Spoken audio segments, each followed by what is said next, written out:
जय श्री कृष्णा। राधे राधे। 9वां अध्याय। श्री कृष्ण का क्रोधी मुनि दुर्वासा एवं ऋषि कन्या की कथा कहना। सूत जी बोले, इसके बाद नारद मुनि आश्चर्य से मेधावी ब्राह्मण की पुत्री का अद्भुत वृतांत पूछने लगे। हे मुने, वह मुनि पुत्री फिर उस तपोवन में क्या करती रही और किस मुनि ने उसके साथ विवाह किया? श्री नारायण बोले कि वहां उस पुत्री ने अपने पिता की रह रहकर याद आती थी। बार बार शोक करते हुए कई वर्ष बीत गए। उस शून्य आश्रम में उसकी दशा ऐसी हो गई जैसे अपने झुंड में से बिछुड़ने पर हिरनी की हो जाती है। नेत्रों से आंसू बहते रहे, हृदय जलता रहा, आहें भरती रही जैसे पिटारी में बंद सर्पिन रहती है हो, वैसे ही वह आश्रम में रहती थी और अपने दुख के पार की अवधि न देखती हुई चितातुर रहती थी। ऐसी कन्या के पास एक दिन भाग्य से प्रेरित उस वन में अपनी इच्छा से क्रोधी मुनि दुर्वासा आए, जिनको देखने मात्र से इंद्र भी थर थर कांपते हैं। ऐसे जटाजूट धारण किए हुए मानो साक्षात शिव ही हो। श्री कृष्ण बोले कि हे युधिष्ठिर, जिन्होंने बाल्यावस्था में तुम्हारी माता कुंती से सम्मानित होकर प्रसन्न हो देवताओं को आकर्षण कर देने वाली विद्या उन्हें दी थी, और जिन्होंने हे राजन मुझको भी सब देवताओं से पूजित रुक्मणी सहित बेलों के स्थान पर रथ में जोता था। श्री नारायण बोले कि हे नारद, दुर्वासा को रथ में बिठाकर वे दोनों जब रथ खींचने लगे तब राह चलते बड़ी तेज प्यास से रुक्मणी जी के तालू और ओष्ठ सूखने लगे। जब जल पीने की इच्छा से रुक्मणी जी ने मुझे इशारा किया तब कंधे पर रथ का जुआ रखे हुए चलते चलते मैंने अपने पैर के अग्रभाग से धरती को दबाकर भोगवती नदी को प्रकट किया, जिससे वह नदी ऊपर बहने लगी। उतने ही जल से महाराज में रुक्मणी की प्यास को बुझाया।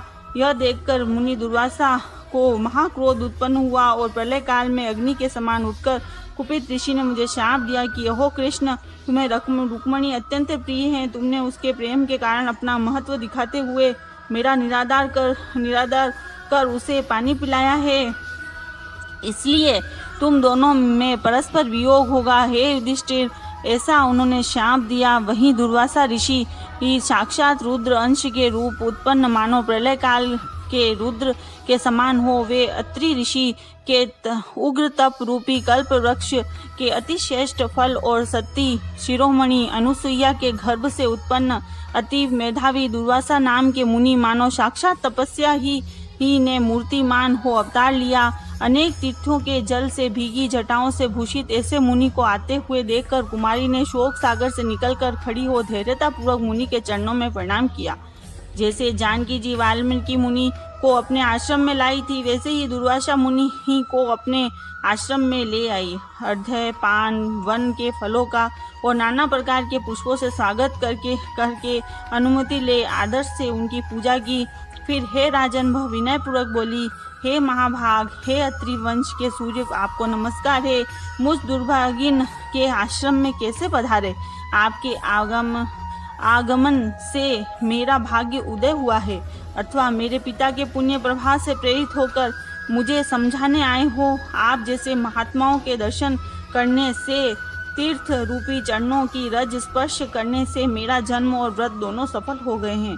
ऐसा कहकर वह कन्या उनके आगे चुपचाप खड़ी रही। तब शिव के अंश से उत्पन्न दुर्वासा मुनि कुछ हंसे, फिर बोले कि हे पुत्री, साधु साधु, तूने अपने पितृकृत कुल का उद्धार कर दिया है।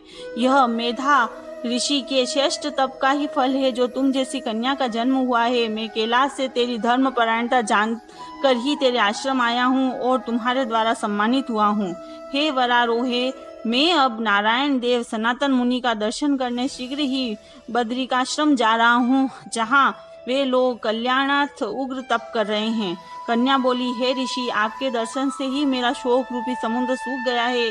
हे मुनिवर, आपने सांत्वना दी, तेरा भविष्य अत्यंत उज्जवल है। परंतु हे मुनिराज, मैं शोक की ज्वाला से जली जा रही हूँ। हे कृपा सिंधु, हे कल्याणकारी, क्या आप उसे नहीं जानते? उस दुर्गाग्नि को बुझाने का कोई उपाय कहिए। मेरे विचार में कोई भी हर्ष उपजाने वाला नहीं दिखता।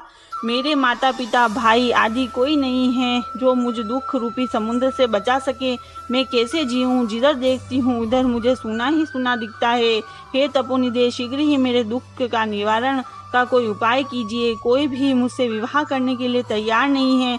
यदि आप समय पर विवाह नहीं हुआ तो मैं धर्म भ्रष्ट हो जाऊंगी, इसका मुझे महाभय है। इसी कारण मैं रात में निद्रा आती है और न ही मुझे भोजन में रुचि होती है। हे ब्राह्मण, अब मैं मृत्यु चाहती हूँ, बस यही मेरा निश्चय है। ऐसा कहकर वह रोती हुई मौन हो गई। तब दुर्वासा उसके दुख का उपाय विचार करने लगे।